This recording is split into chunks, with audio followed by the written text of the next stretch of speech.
السلام علیکم ورحمۃ اللہ وبرکاتہ۔ الحمدللہ رب العالمین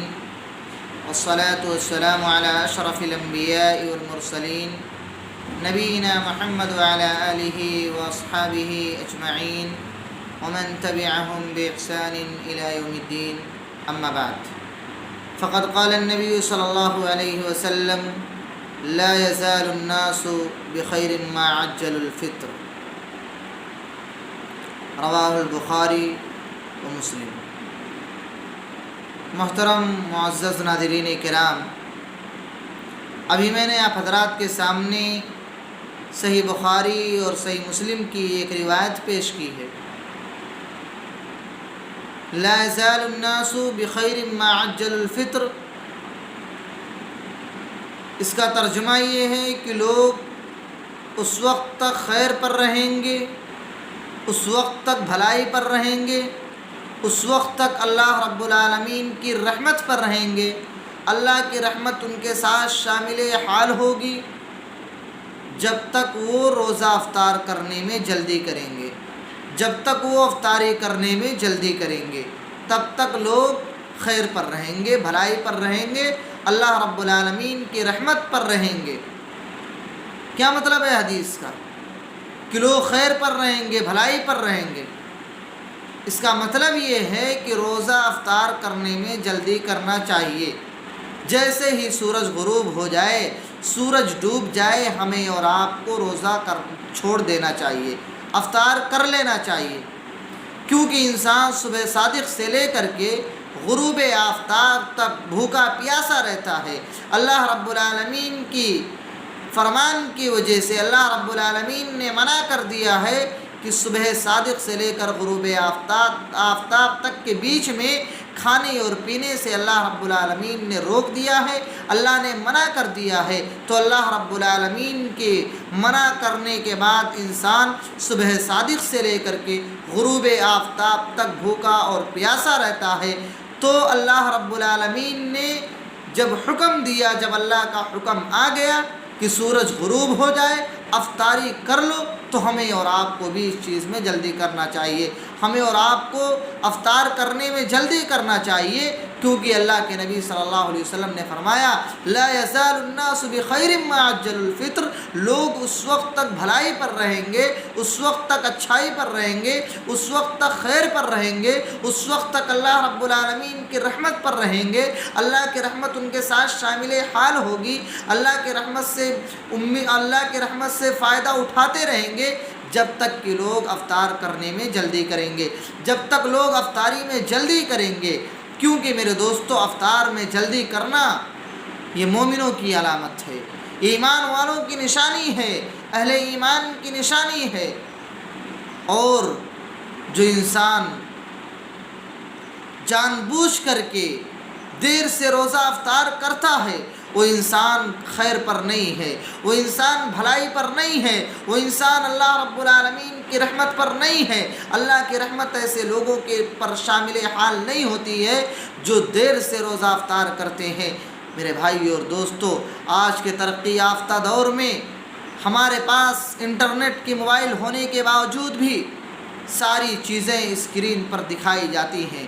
وقت کب شروع ہوتا ہے، کب غروب ہوتا ہے، مغرب کا وقت کتنے بج کر کے کتنے منٹ پر ہے، ساری چیزیں ہمارے سامنے ہونے کے باوجود بھی ہم اور آپ روزہ افطار کرنے میں تاخیر کرتے ہیں، ہم اور آپ روزہ افطار کرنے میں دیری کر دیتے ہیں۔ میرے بھائیو، اہل ایمان کی نشانی نہیں ہے، یہ خیر لوگوں کی، یہ شر لوگوں کی علامت ہے، یہ برے لوگوں کی علامت ہے، یہ ان لوگوں کی علامت ہے جن پر اللہ اپنی رحمت نازل نہیں فرماتا ہے، اور یہ اہل کتاب کی نشانی ہے، یہ یہود و نصارہ کی نشانی ہے، یہ یہود و نصارہ کا عمل ہے۔ جیسا کہ حضرت ابو ہریرہ رضی اللہ تعالیٰ عنہ سے روایت ہے کہ نبی رحمت صلی اللہ علیہ وسلم نے فرمایا لا يزال الدین ظاہرا ما عجل الناس الفطر، کہ دین اس وقت تک غالب رہے گا، دین اس وقت تک غالب رہے گا جب تک لوگ افطار کرنے میں جلدی کریں گے، جب تک لوگ افطار کرنے میں تیزی سے کام لیں گے، سورج غروب ہونے کے فوراً بعد افطاری کریں گے، اس وقت تک دین غالب رہے گا۔ لِأَنَّ الْيَهُودَ وَالنَّصَارَى يُؤَخِّرُونَ، کیونکہ یہود و نصارہ افطار کرنے میں تاخیر کرتے ہیں،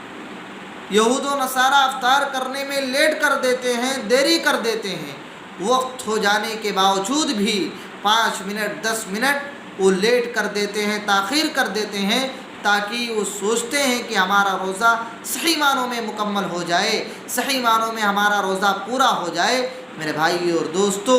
دین کے اندر کسی کی رائے نہیں چلتی ہے۔ اگر نبی کا فرمان آ گیا، رب العالمین نے آیت کریمہ نازل کر دی، تو ہمیں اس چیز کو ماننا ہوگا، اس پر عمل کرنا ہوگا، اور ہمیں اپنے دین کے مطابق عمل نہیں کرنا ہوگا، ورنہ یہ ہمارا اور آپ کا عمل ہمارے لیے قابل قبول، اللہ رب العالمین کے یہاں قابل قبول نہیں ہوگا۔ اس لیے نبی کا فرمان آ گیا تو ہمیں اور آپ کو بھی روزہ افطار جلدی کرنا چاہیے، تاخیر سے نہیں کرنا چاہیے، کیونکہ نبی رحمت صلی اللہ علیہ وسلم نے فرمایا جو انسان روزہ افطار تاخیر سے کرتا ہے، افطاری میں دیری کر دیتا ہے، ایسے لوگ شر پر ہیں، ایسے لوگ برائی پر ہیں، ایسے لوگ اللہ کی رحمت سے مایوس ہو جاتے ہیں۔ تو ہمیں اور آپ کو روزہ افطار کرنے میں جلدی کرنا چاہیے، روزہ افطار کرنے میں تاخیر نہیں کرنا چاہیے، کیونکہ روزہ افطار میں تاخیر کرنا یہ اہل کتاب کی علامت ہے، یہ یہودیوں کی علامت ہے، یہ یہودی اور عیسائی کی نشانی ہے۔ اس لیے ہمیں اور آپ کو ان کی مخالفت کرنا چاہیے، ہمیں اور آپ کو ان کی مخالفت کرنا چاہیے۔ اور شریعت اسلامیہ نے تو ہمیں یہ حکم دیا کہ جیسے ہی سورج غروب ہو جائے، سورج ڈوب جائے، ہمیں اور آپ کو فوراً روزہ افطار کر لینا چاہیے۔ میرے بھائیو اور دوستو، سیدنا عمر رضی اللہ تعالیٰ عنہ نے اپنے پاس والے شخص کو برتن دے کر کہا، جب سورج غروب ہو گیا، سورج ڈوب گیا، تو انہوں نے اپنے پاس جو انسان بیٹھا تھا اس کو برتن دے دیا اور کہا کہ پیو۔ پھر فرمایا شاید تم مصوفین میں سے ہو، یعنی روزہ افطار دیر سے کرنے والوں میں سے ہو، کہ تھوڑی دیر بعد کرتے ہیں، تھوڑی دیر بعد کرتے ہیں، ایسے لوگوں میں سے ہو۔ سیدنا عمر رضی اللہ تعالیٰ عنہ نے کہا کہ اس کو پیو، اور جب اس شخص نے پینے میں تاخیر کیا تو کہا شاید تم مصوفین میں سے ہو۔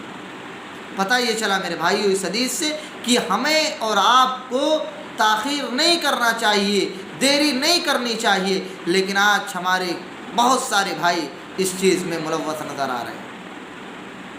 2 منٹ بعد 5 منٹ بعد ان کی اذانیں ہوتی ہیں، اور 5 منٹ کے بعد وہ تاخیر سے افطار کرتے ہیں، صرف اس لیے کہ ان کا روزہ صحیح معنوں میں مکمل ہو جائے، اور وہ کشمکش میں پڑے رہتے ہیں کہ وقت ہوا کہ نہیں ہوا، وقت بچا ہے کہ نہیں بچا ہے، یا 1-2 منٹ بعد جب کر لیں گے تو صحیح طریقے سے ہمارا روزہ مکمل ہو جائے گا۔ میرے دوستو، دین میں یہ کوئی قیاس نہیں ہے۔ جب نبی کی بات آ جائے، نبی کا فرمان آ جائے، رب کا قول آ جائے، تو ہماری اور آپ کی کیا وقات، کیا حیثیت کہ ہم اپنے عقل کو دین پر غالب کریں؟ نہیں میرے دوستو، جیسے ہی وقت ہو جائے ہمیں اور آپ کو روزہ افطار کرنے میں جلدی کرنا چاہیے۔ اللہ رب العالمین سے دعا ہے کہ بار الہی تو ہم تمام مسلمانوں کو کہنے اور سننے سے زیادہ عمل کی توفیق عطا فرما۔ آمین۔ تقبل یا رب العالمین۔ والسلام علیکم ورحمۃ اللہ۔